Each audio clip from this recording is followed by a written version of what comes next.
Hi, I'm Star Manili. I'm the creator of the PianoForte method.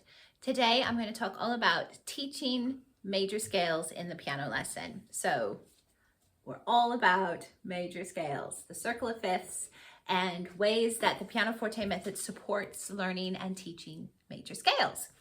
So first of all, the PianoForte method is 3 levels, and it teaches students the basics of piano playing and the base foundations of musicianship and music using Moveable Solfa. So this is going to be really useful when we introduce major scales. And as a quick overview, level 1 introduces the solfa syllables. So here in this lesson, they've learned La, So, Mi, Re, Do, the pentatonic scale. And slowly throughout level 1, they're introduced to the entire solfa diatonic scale. So Do, Re, Mi, Fa, Sol, La, Ti, Do, and they recognize that. In level 2, those ideas are reviewed and introduced in terms of the stave and really practice. They get a lot of practice with the syllables in level 2. So that when they arrive at level 3, sorry, I'm grabbing my book.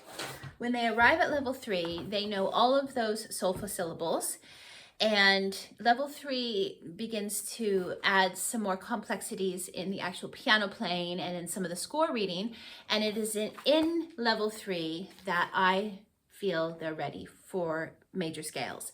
So not the beginning, I give them a few lessons. There's a song in here called Cookie Tin, and the song after that is called Pet Rocks. So here we have Cookie Tin, and the song after that is called Pet Rocks. So we're just sort of in the beginning half of this book. And I feel like when the student has finished these 2 songs, that's when I usually start them on their major scales. And I give them a copy of the major scale book or the first major scale printouts. So the major scale book is printed as a book, and you can access it if you're in the UK or in the US, and it looks like this. And it's really, really useful. But if you want to just use the printouts, you can get those in the membership, and those are just as easy to use. So what I do in the beginning is I say that this pattern is called a major scale, and it's this pattern. Do, Re, Mi, Fa, Sol, La, Ti, Do. And in the book, on this page, it also shows the whole tones and the semitones. And that's useful, although I don't always introduce that in the very first lesson. It kind of depends on the child, the difference between the whole tones and the semitones. Sometimes they know it already. It comes very soon, but it's here if you need it. Now, in the next month, in February, I'm releasing, with the new resources coming out, I'm releasing a whole set of solfa ladders, and there are all sorts of different designs. So you can use the one in the book, or you can use these from February if you want to, just to make it more fun. There's a whole bunch of designs there. But regardless, we introduce the scale as Do, Re, Mi, Fa, Sol, La, Ti, Do, and it can start on any note, of course. It can start on any note. And I use this really fantastic resource from a company in, I believe, Canada, called Music Escapades, and a shout out to Music Escapades if you're there, because they create these wonderful little tiles that have the solfa syllables on them, and they fit right on the keys. So what I will do is I'll say, okay, we're going to start what's called a major scale, and I simply have them, and we do it together, lay the tiles on the keys on the piano. And then, after we do that, the next step is to come back to the scale book or the scale lessons, if you're working from the membership, and to go straight to the fingering. So there's a fingering page. And they will recognize this pattern because we just laid these tiles on the keys, and then we write the fingering in, and then we practice it. And of course, C major, depending on the child, C major can take several weeks to get the coordination down on C major. And after they can do it hands together, I introduce an arpeggiated triad. So for example, they will play down, let's play it descending, and then it's Do, Mi, So, Mi, Do. And the reason reason I do that is because I want them to start recognizing straight away the major chords. And also I do it arpeggiated because it's easier technically for them to do one note at a time and to practice rotation instead of this cluster chord, which they're not usually ready for in the very beginning technically. So, and there's a few reasons for that, but we can talk about that later. So that's step one. And that can take several weeks. And in the book, in the lesson, the C major lesson, we have the fingering, and also we have the notes written on a stave so you can practice. And then on this, within that same lesson is also a chance to write the scale like this and a chance to read in solfa. So this says the circle the do's, C is do, so then they can go do, re, mi. Make sure I'm in the right key. Yeah, so do, re, mi, so, fa, mi, re, do, do. So they're learning to read within a key with do. And that's really, really useful. So that's the first, this takes several weeks. So they're getting their hands around it. And then the next thing I do is I move up to G. This is obvious, but I am really particular about this because I go around the entire circle this way before I do anything else. And the reason I do that is because I want them to really establish the idea of tonic dominant. Tonic dominant, tonic dominant. So when I reach the bottom, we just learn them as enharmonics and we transpose kind of into flats and we keep going to the top. So I don't tend to teach some of the sharps and then come back to the top and teach the flats. I teach around the circle. So they really have a strong, solid understanding of tonic dominant because that is what this is about. In fact, sometimes I say, and I have this written in the book, this is in the scale book and in the scale lessons, this is the whole circle. I sometimes say this is called the circle of fifths, obviously, because we count up 5 every time, but we could also call it the circle of do, so, because that is the relationship. And it's such an important relationship because, of course, tonic dominant is the foundation of the music that we're studying at this stage. So the circle of do, so is quite fun. Now, that's really fun because all along we can play games like do is C, re is D, mi is E, and so on. And you can even start to, at this point, do some whole tone semitones. So do, re, whole tone, re, mi, whole tone.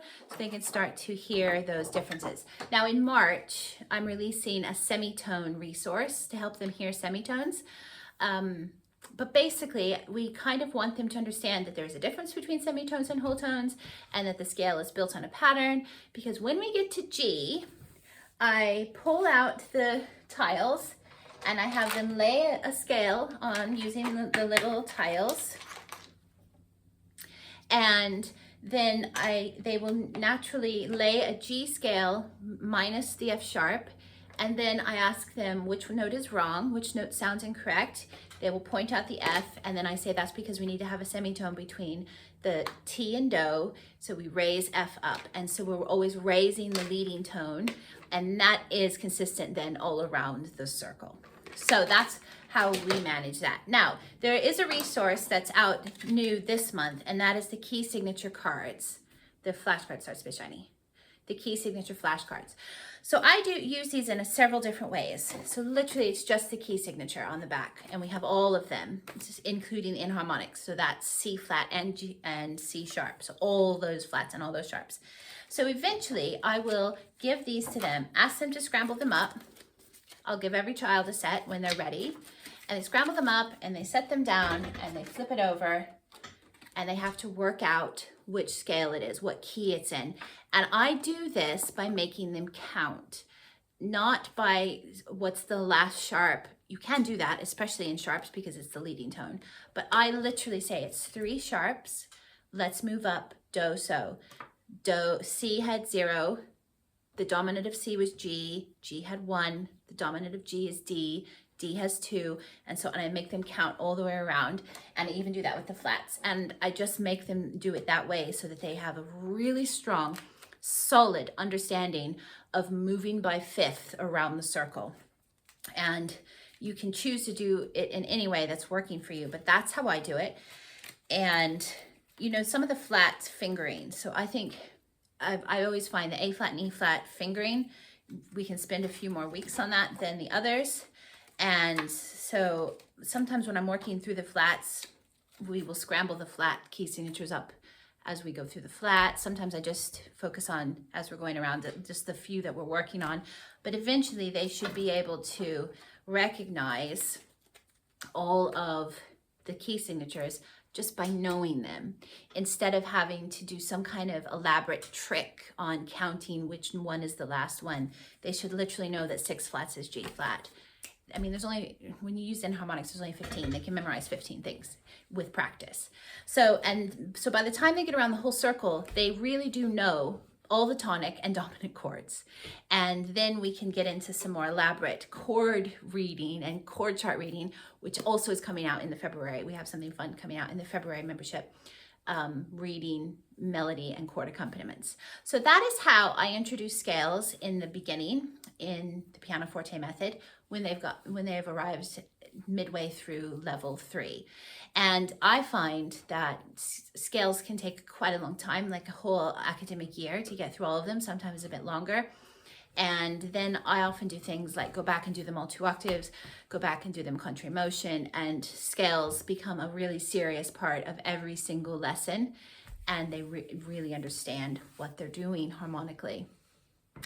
Because of course all of our harmonic music that we study is based in this language.